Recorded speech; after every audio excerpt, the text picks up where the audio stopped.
And you're like, it's one of those where you go, trust me, we're good.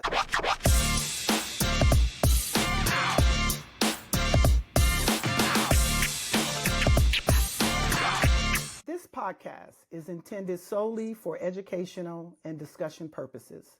The content shared within this program is not meant to embarrass, criticize, or humiliate any official, coach, team, conference, or fan.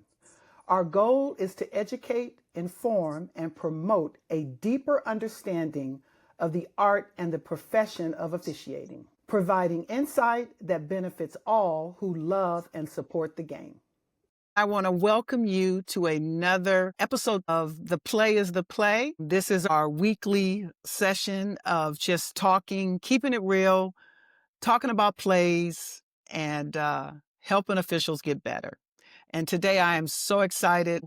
I have one of the top officials in the country, Lisa Jones.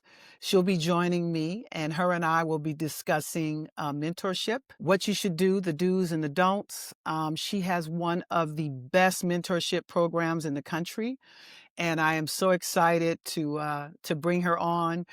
She is one of my veteran referees. She's been with me since I started being a coordinator. Obviously, she's been refereeing longer than that, but Lisa has. I've lost count as far as how many times she's been in the NCAA tournament, how many Final Fours, championship games, you name it, she's done it. I think, but the key thing, what I love about her so much is that she is such a good teacher and a good mentor. And she's taken on this challenge of helping officials get better with her sessions. And it's going to be quite interesting because once her and I kind of get into all the do's and the don'ts of what she does, it's a tough mentorship program. It's not one of those where you just send a play and chat. She really, really holds them accountable. There's a lot of things they need to do. I think they even have to fill out an application to be a part of her group. So that's going to be really, really fun. After that, we're going to break down a play, as we always do. The play is the play. This is the Keepin It Real segment of our podcast, and I am so excited. We're going to discuss mentorship, and I have one of the best in the country, one of the best in the world, I should say. LJ, Miss Lisa Jones is here with us to talk about her mentorship program, and I just want to say, LJ, welcome. Thank you. Thank you. I'm so excited to be here, and anything for you, V, always.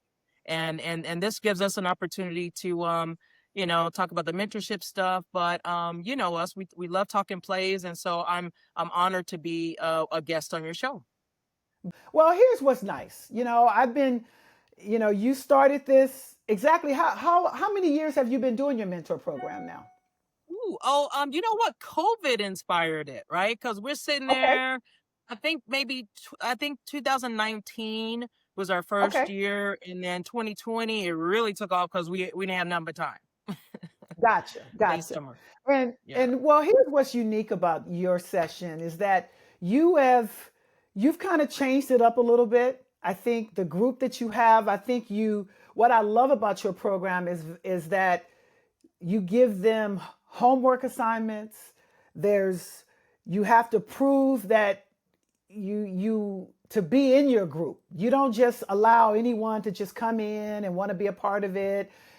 It's almost like they have a whole interview process. It's I wouldn't say it's serious, but it is serious and what's serious about it is you're serious about the work, and that you want people that are diligent, people that want to work, people that want the constructive criticism, officials that just want to get better. And, I really heard you and Julie, you guys are really hard on your officials in your mentor group. We hard on them because, listen, you can't show up and then have my little name on your resume down there and I can't really vouch for you, right? I mean, To me, what we've learned in doing this program, BP, is like we know what it feels like to be a supervisor in the way that everybody separates themselves on their own. Who gets the assignment in first? Who's engaging? Who's who's stepping up to the plate and saying, "Ooh, I'm nervous. I'm not sure, but I'll say yes. Let me break down this play right here." Somebody Right. who has courage, somebody who is inspired. We pick people who inspire us. So you Wow. gotta inspire us in some type of way. You can't be just rolling in here half stepping. And once what we learned along the way, VP, is that, again, there's a natural separation. People naturally engage more, engage less. Turn Right. in a fully thoughtful assignment, turn in a couple of lines. I mean, no, there is a gaping hole between you and you. And so, no, we can't really endorse you over here. You know what I'm saying? So, Right. really, we refine the process. And it's funny, we do have an application process now, because the reality of it is, You know we what? feel When I that. heard that, I went, "Oh my God, I don't even know if they would allow me to be in." How about that? But Hey, which is hey, so, Bob, you're it going to just have, shows the yeah, dedication. It shows that you actually want and you have to do the work. This is not one of those where you just go, "Oh, I want to be in your group, so because I want to put LJ's name down on my, on my resume." And it's like, no, no, no, no, no, no, no, mm-mm, no. mm-mm. You got to You can't do fit the it. I group. can't. You can't Yeah. do it. You can't do it. So here's Integrity. there Yeah. you go. Yeah, no, I love it. I love it. So obviously you have to do the application process. Now you accept them and kind of go through kind of what you guys do. I know you do your Zoom calls. I know you send plays. I know you take tests. Kind of run us through kind of what the program Yeah. entails. So we've evolved to kind of three tiers, right? The brand Hmm. new, and you need to work with your mechanics. You don't even understand mirror work. People say mirror work, but I need you to send me this video of you doing your mirror work for 2 to 3 minutes. Oh So if I'm wow! seeing you doing it, I don't gotta believe you, right? I'm gonna see it. So you got to put Right, your money where your mouth is in this program. This is not okay. Let me hustle on this Zoom call while I'm in my car. No, it's just not the program for you if that's what you trying to get. Julie and I are right. trying to give we're giving of our time, we're giving of our dedication. Julie and I were talking, I said, I haven't really prepared myself as well as I could have for the last couple seasons. Of course, I had some challenges, but it's because we're so into what they're doing and making sure they're ready and making sure they're doing what they need to do. So we have to have some balance with that as well. But it absolutely is. So there's the brand new people we're talking about, Hmm. signals, presence, stance. We're talking about coaches communication as a young official. What does that look like Hmm. for you? Fitting in with the crew. What's your role? You have a distinct role. We don't need you doing nothing over Wow. here. We need you to focus on this right here. And by the way, do you know what it is? So we talk Right. about checklist. So you're not recalling. You already know what to do. You just now have to recall it, not think of it. Like, what should I Right. do? It's I know what to do. It's but oh, fourth is this, and then execute that on the floor. Hmm. So it's just trying to get them a head start, if you will. Get them to understand the fundamentals, a word that you always use, and the importance Hmm. of the basics and the fundamentals. And so part of it is that. And then our our level where we can't get rid of nobody, BP. So our people who've been with us since that 2020, we're like, what do we Right. do with these? You know what I mean? So they're turning into mentors of this first group. And they have a professional development track that we just created. So we put it all on Google Classroom. I mean, they got Oh, get assignments each out. week. Wow, the expertise. See, Yeah, again, you know what? Again, you guys are you're so dedicated and your expertise, but you're creating that whole atmosphere amongst the group. You're creating leaders in your group where they have to lead as absolutely. well. So it's not just you and Julie has to take the brunt of everything. Correct. You have the veterans in your group that now have to own some of that teaching as well and Correct. mentorship, They're which is leading the really really discussion awesome. in the young group. Absolutely. They're leading the discussion. So now you have to know it well enough to tell us about it. You know what I mean? And Right. the professional development group, you're presenting to us on the correctable errors. So not only does it reinforce that you know it, but now others are saying, "Oh my God, I didn't know that," and so it gives you a platform to kind of show your leadership as well, as you said. So absolutely, Right. one of the things I loved is I got a phone call, I don't know, 1 a.m. in the morning with like 12 officials on the phone. "Hey, LJ, we want to come to your house." I'm like, "Where are y'all at?" "Oh, we just watched the championship WCC game with VP Uh-huh. and her staff." I mean, they run. So we talk about mentoring. You are a mentor to thousands, right? You're a mentor to people you haven't even met yet, won't ever meet. Right. I Right. was trying to find my referee magazine with you on the cover. It's Girl, don't around in start. my office somewhere. I was gonna show it off. I'm gonna get that. I'm gonna get Listen, that to you. But you've been mentoring me forever. I remember being a youngster doing games at East Lake Community Center in I Phoenix. remember, you know what? I remember when you first started. Yes, at camp. Yeah. Right. And us having I those believe discussions. that first camp, I remember you telling Marla, "I will work with her."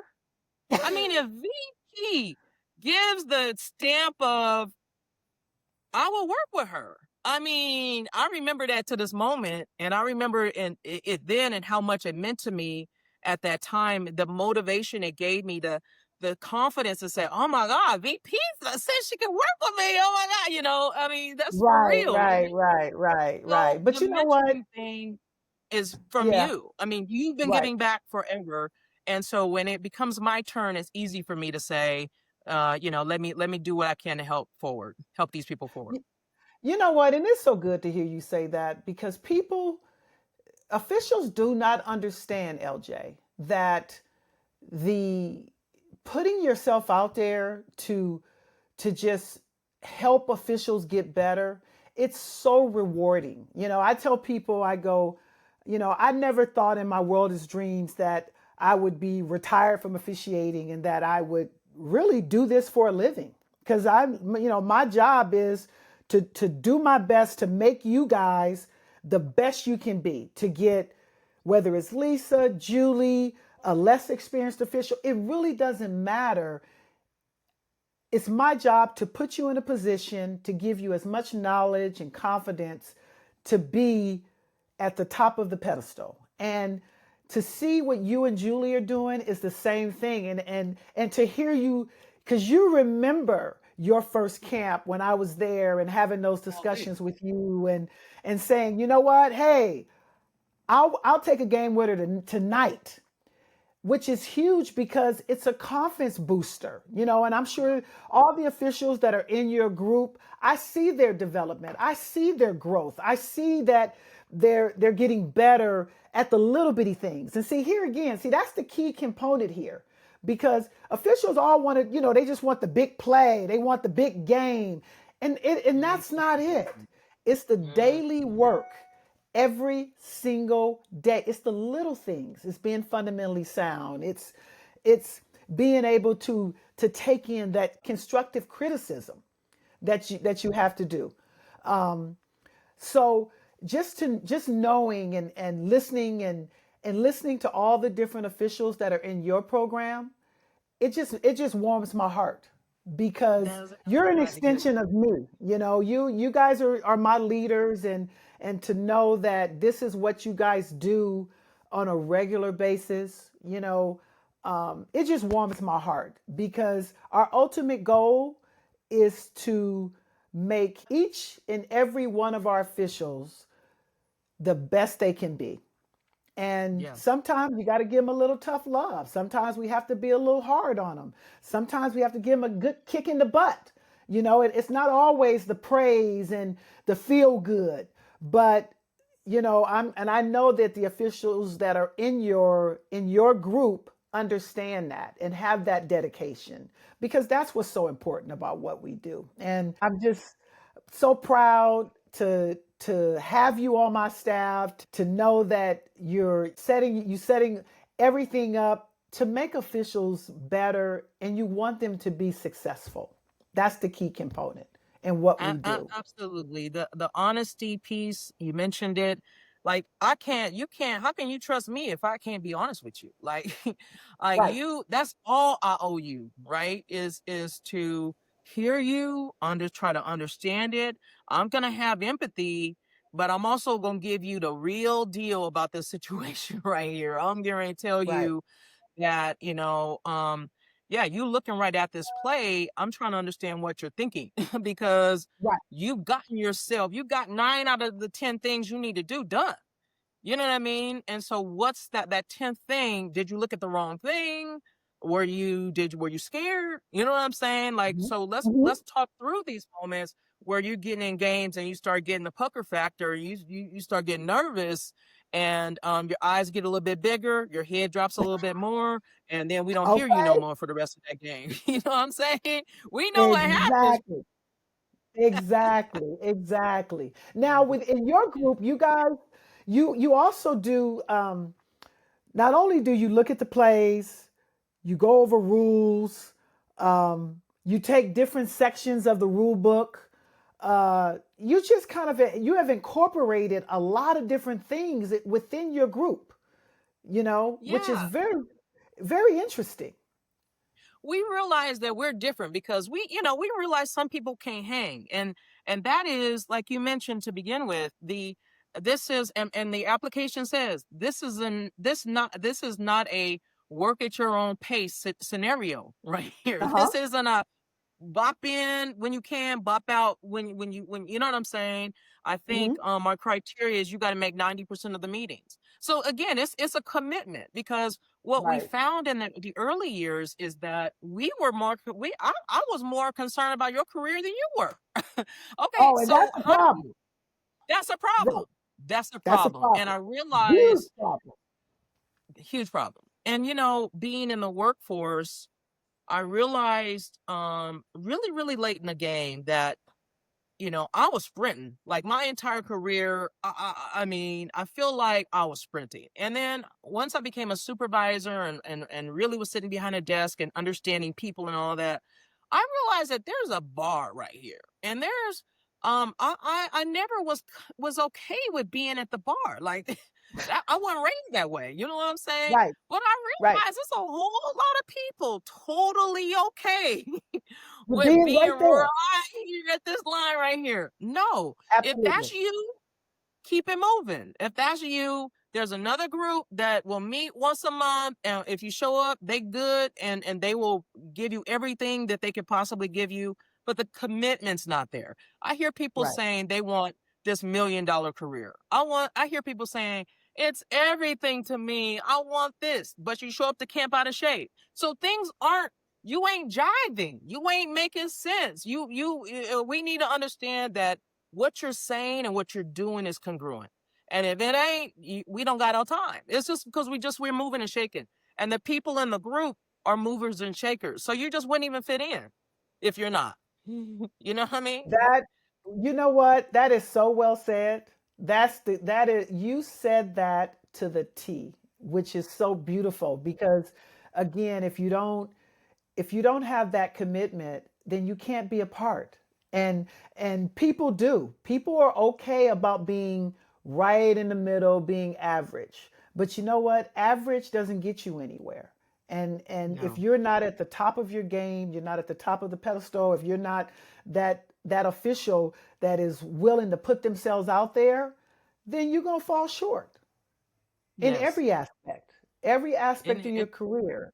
But what's nice is that you've already set that stage and you already know in this process where their commitment has to be, so you're not dealing with people that just want to stay right right on the line. They don't want to, yes. like you, and that was a great point. People like staying right on the line, but right on the line, that's not going to get you anywhere because And we they have. think that they might be doing this type of work right here, but they're Right. not. And so that's Right. that real talk piece where, because I realize the world is changing, right? Mhm. The dynamic and the culture of women's basketball. No, you can't float and survive nowadays. You know what I mean? You have to be No. willing to put your money where your mouth is. If you're saying, and that I thought about this in anticipation of talking to you, and that is that, when I first started, we all had real jobs. Right. When you started, V, you had a job. You were I working did. every day, and this was a side hustle kind of thing. The new word side hustle. We didn't call it that back then, but Right. anyway, and so now, I was 31 years old when I became official. You know what I mean? So I had lived, I had worked, I had been around people. I understood what it meant to be part of a team. I understood what it meant to do my part and do my share, and so many things weren't new. But now Right. that the culture has changed and the money has changed, you got people starting off wanting to be referees from Jump Street with no real world and real life experience, right? So Mm-hmm. now they're showing up, and then we talk about unknown unknowns. Like, I don't even know what I don't know, right? So Right. that's another thing. As mentors, we feel like we're bridging the gap of understanding the climate is changing, and people are showing up without basic information that they would have 20 years ago. They don't have it now because they're starting out with this as a career choice versus kind of realizing it later, or seeing it and finding it later in their lives. Well, you know what? Points right on the money. And it has to be that way because, and I always say, be careful what you ask for because today in women's basketball, obviously, the scrutiny is there, the money is there, we're having our television coverage. Remember we used to say back in the day, I'd never forget this, but maybe 10 years ago, we were like, oh my God, we don't have no games on TV. We want our games on TV. Now, pretty much what, 99.9% of our games, every single game is being televised somewhere. So, with that being Right. said, the scrutiny is there. Social media has 100%. changed it. So, now, it used to be where you had a problem in your play or you had a problem in your game that nobody knew. Now, Nobody knew. now they know because again, my motto is you don't screw up the play if you don't want to be on the video. Now, don't That screw it is. up because you're going to be on TV because everybody can see it. So, but the great thing is that within, your group, you're setting people up for success because you're having all these discussions because they have to be dedicated, they have to study, they have to do the preparation, all those little bitty things that make us the professionals that we are. And, I just commend you. I love you to death. And you have such a great program. And I just want to say, don't change a thing. You know, Thank you. um, I love it because you make my job easier because you're bringing them in. You're helping me, which That's is the what goal. leaders should do because you're one of my leaders, and just to know that you and Julie are putting yourselves out there with an amazing group, and you make my job easier because I go, keep helping me train them so that we can get them where we want to get them to. I Absolutely. think that's the key component to your program, but it's amazing. And you know what? I've sat in and listened a couple of times, and every time I know that I can sit in, I learn a lot. Which is a beautiful thing. You I'm can never sit in ashamed. anytime. Hey, I'm with you 100 because it's just beautiful. And I just thank you from the Of bottom of my course. heart. And don't stop, don't change. And you know what? Just keep training them, keep developing them to get them to the level in which each and every one of them can get themselves to, because it's what's needed in the world today. It's so extremely important. So I thank you for who you are, what you represent, and you are my sister in this. Uh, and I am so proud to have you a part of VP12 and Basics. You're in it all the way around. So um, I'm happy to, and I love it. Thank you so much. You've inspired me, so I can inspire others. So thank you.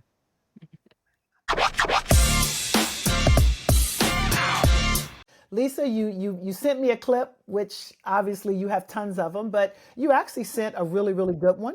And I would like for you, could you please just tee up the play and then we'll take a look at it and you and I just do a little chalk talk. Okay, so you see this game is second quarter, so no real game stress moment Mhm. going on right here. It's just a routine half court set. And I sent this play in because I think it just reinforces a couple of things that I think officials would learn something from. In this case, you look at the floor and they're all spread out. I think Mhm. that all of the officials are in dependable positions and looking in the areas that are their responsibilities. This is the grade crew here in Nash and T-Bird, and Mhm. there is complete trust A to Z. This is that play that drives all the way to the hoop, and sometimes you can see things and sometimes you can't. And this was an opportunity for the trail to be able to see the drive all the way to the rim and then have a response to the contact. Okay. Well, here, you know what? Even to start it off, El, one thing when you first sent it to me, the first thing I noticed was your positioning. And what's nice is that, a lot of times we want to stay close to the sideline, and you're not. You're on the floor, and you're very connected to the play, which is to me one of the first keys to this play right here. Your Yes, positioning. the fundamentals, and if you rewind it back, you can see that my head shifts because I see this screen, and I stay with that a second because that's in my primary as well.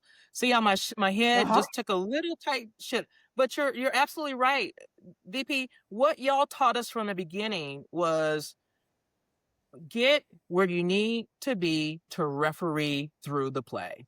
And so that Absolutely. took me off the sideline. I don't care about the sideline. My priority is where can I be to see the defender and the Correct. potential arm that's going to come out and foul and potentially the next play, right? So I'm hopefully Right. positioning so that I don't have to do too much to see the next play either. So yeah, thank you for saying that. But as a practice, my goal as trail is to stay connected, to get where I can see through a play, and then stay Right. connected, watching the defender after I clear the offensive player's feet. Now I'm back to the Right. defender, and I'm not sure that that's a discipline. You and I talk a lot about the discipline of the game, and so when do I go off my defender, and when do I go back on, and then what would make me stay off the defender or move on to the Mhm. offensive player, and at what point. But in this case, no, I was on the floor and I was able to stay connected to that play due to my Correct. positioning. But that's how you were able to get it for me. And literally it starts in your primary but you stay with it. A lot of times because the play ended up on the lane line furthest away from you, closer to the center, you didn't stop. You stayed with it. Knowing that it's going into the C's primary because it does, but you didn't Yes. give that up. You stayed with it all the way. And what's funny is that we have two whistles on the play, and I'm not sure because I can't hear your whistle, but I'm sure you had to give a extra tweet to let the center know that because he's calling that block, which is Correct. perfectly Correctly. correct. Yes, Correctly. Yeah. right. That's his play is a block. If he's watching what he can see, right? Mm-hmm. And Yep, I have to come with some extra. I double pumped my whistle after that so that's what that I thought. so that he would allow me to take this because I know what he had and I know he didn't see what I could see. Absolutely. But to get it's funny because this is time and distance with an illegal screen, but it's not Correct. the typical illegal screen, but it's still an Not the illegal tip. screen. Right. That's And the legal screen. also, it's, you could say just a tripping foul, and of course, the first thing that Black would say was, she turns and she gives that, but I didn't mean to do it. Well, Right. doesn't matter. Yeah, you know what? The it was so interesting because I know what I saw, right? That's what Right. you've taught us. It's like I'm 100%. Like, so yeah, I'm willing to come from trail add some extra whistles, and take the heat, right? Because there's typically going to be heat on this play because nobody's going to see that but me. And Correct. so the coach was like, listen, this is what, so I had to explain to her. I said, when you watch the tape, you'll know what I'm talking about. I saw the Right. coach like 2 weeks later or so, and she said, whoa, she saw that. She went right to that play. You know what they do. Right. And Right. Right. even the next time out, Nash was like, LJ, he's like, LJ, what you have on that play? I said, hey, bro, you ain't gonna believe that play when you look at that tape, because you saw what you could see. But Right. because I'm watching the defender, if I'd have been watching that offensive player, I'd have missed that play. Absolutely. And I think Absolutely. as a practice, we don't go to the defender and stay with the defender. As I look at plays and breaking down plays with my mentees, it's not a habit that's reinforced over and over and over until you train your brain to do that, until you train Right. yourself in these games to do that. Yeah. Right. Now, with the discussion, what did our lead have to say? What T-Bird have to say? Because she could So possibly see that trip as well. Because it did open yeah, it. She has nobody in front of her. right. I mean, it's an eye discipline thing. If you look Yeah. at anything else for a hair, you miss it on that play. Correct. And as that play's coming down, I think what's natural is to look at the offensive player coming around that corner. You know what I'm Mm-hmm. saying? I think our Mm-hmm. eyes go there as opposed to just looking to say who can hurt me and how. So maybe Right. she couldn't see that top foot right there, Correct. because then Pink kind of moves in front a little bit. So much to watch on these. Those are hard for Mhm. lead, in my opinion. And she had it for this much of the time. It was like Okay. this. When that Which is person rounded the bend, boom, that play is on her. And I just right. don't know if she had enough information to put a whistle on it. Well, clearly she could not see it from the beginning. I knew that, but Yeah. I was just curious because, again, she doesn't have a competitive matchup in front of her. So just Right. curious, as far as when you guys had your discussion, what part of this could she see? We know Kenny is totally our center. He's totally out of it. He gets the part that opens up to him. And I was Right. just curious, uh, after when you guys had your discussion, what Yeah. necessarily the lead could see and what she couldn't see. She said she didn't see, we got together on a chuckle because the way Nash was like, LG, what you have on that play? She was like, oh my God, I didn't know what Right. happened. Yeah, it floated a little bit on her to not, she didn't have Gotcha. a perspective on Okay. that. She didn't weigh in. Right. Yeah. And well, it's funny that you say exploded because Kenny probably felt the same way too, because I'm sure he Same. was surprised and it's funny, your whistle was a hair quicker than his because of Yes. you had the contact before his blocking contact. Correct. So that probably surprised him as well. That's why he's like, whoa, LJ, what you got on it? And you're like, it's one of those where you go, trust me, we're good. Right. He's probably, and it's just, it would be natural for him to say, dang, it wasn't even no contact left. Yet. I didn't even see, my whistle went before his. But what did he do as a good partner? He heard my double whistle. He made Yep. eye contact and moved on in to referee the next action, which is what a great partner would do. He didn't stand out there and go, we got some people who might start looking crazy or going, keep their fist up and go, what? This is my call. You know what I I'm so mean? happy you said that. You know what? I am so happy. Yes, that we do that, and we shouldn't, because again, obviously for you and for your crew, there's no way that you're going to come in and take this play if you're not 100% sure on what you see. Over and out. Right. And you're Over and out. absolutely right. He had a whistle. He puts his hand down. Now he goes to his dead ball officiating to Yep. go and just manage the trip. play and do what he's supposed to do. He did. That is so true. You can 100%. tell by his body language. Right. You go, No we'll problem. talk about it later. Right. Exactly. So In this moment, so I'm professional. obviously, Yeah. yep. Yeah. So you guys didn't. So once you called it, you didn't. During the game, did you really have any discussion with the coach, or no? You didn't really have to. The play just I went did. on. The coach, because that was a valuable post player. That was their primary post player. And I think it Uh-huh. was second quarter, and it might have been her second foul, right? So now, Ah, as they okay. start to consider what's in the second half, right? There was nothing stressful for us as officials, but for the coach, if their post player has 2 fouls and might get the third before the halftime, now we got She a got to sit problem. You know down. what I mean? Right, right. Right. So she But said, but listen, she obviously, wasn't even near the play. So that's what she told me. She wasn't near the play. So I well, we said, already know that's not a true statement because she was right. The girl runs right by her. So yet her saying that she's not near the play, then obviously you totally missed it, and I'll explain it to you, really which is good. fine, which I'm sure you Right, did. But right. again, I think the other key component is the play is obvious. Um, you see it from the beginning. You come in strong. You double tweet it. You give the that it's a trip, illegal, still an offensive foul, illegal screen, um, and pretty much checked off all the boxes that you needed to on the play. So I was just really curious because it's one of those plays. I really loved it because we don't get a lot of good trail coverage plays. And here is Mhm. one where it starts right in front of you and you have to take it all the way to the basket. But it's kind of a unique play because it's just not the regular old tripping or legal screenplay with time and distance that we see all the time. And Absolutely. I think that's the fun key component to it, but it's a play that's obvious that we need to get it. We must get it. And at Yes. any point in time of the game. See, because LJ, think about it. You put this play happened in second period, early in the game.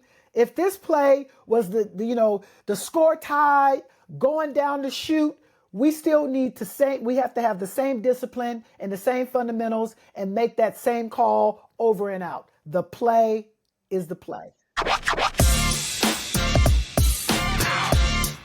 That's a wrap, everyone. And I just want to thank LJ, Miss Lisa Jones, for being an amazing guest.